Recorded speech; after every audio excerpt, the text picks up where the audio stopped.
America is turning into Trump Private Limited, with pals and relatives becoming U.S. ambassadors. That's right.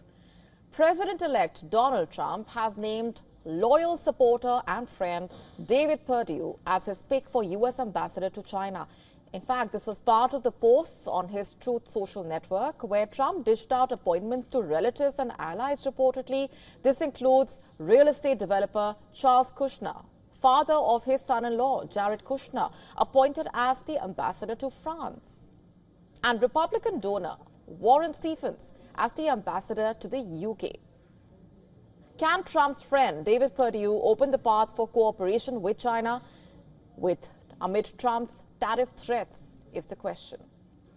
Previously, Perdue reportedly helped American corporations locate cheap labor in Asia while working in Singapore and Hong Kong before turning to politics.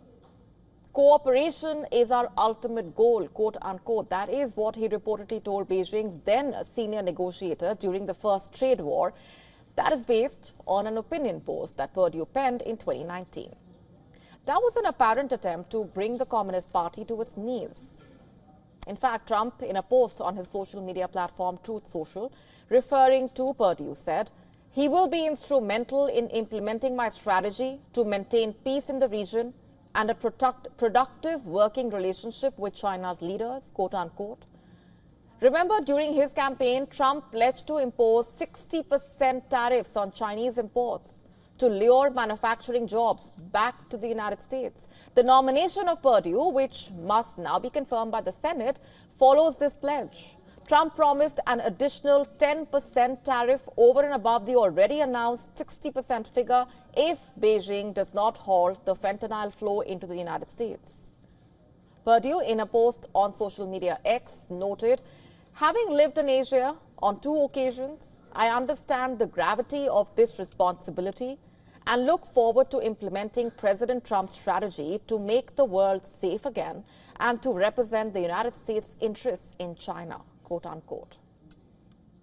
As tensions rise between the world's 2 biggest economies in anticipation of a trade war, the United States ambassador to China will play a pivotal role in easing relations between the 2 sides. Perdue will take over from Nicholas Burns, a career diplomat, who is leaving his position after working under Terry Branstad. Branstad, in fact, was a former governor of Iowa and a long-time ally, reportedly, of President Xi Jinping.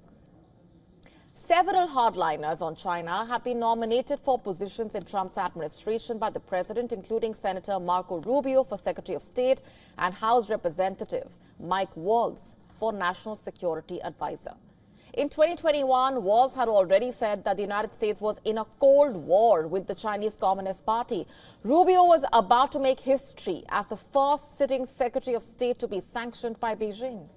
In fact, Trump struck a final settlement in the first trade battle, which Perdue lauded. However, back then, Perdue had warned that avoiding worsening ties required an agreement with China. What he does this time around remains to be seen. To stay up to speed with the latest news, download the WION app and subscribe to our YouTube channel.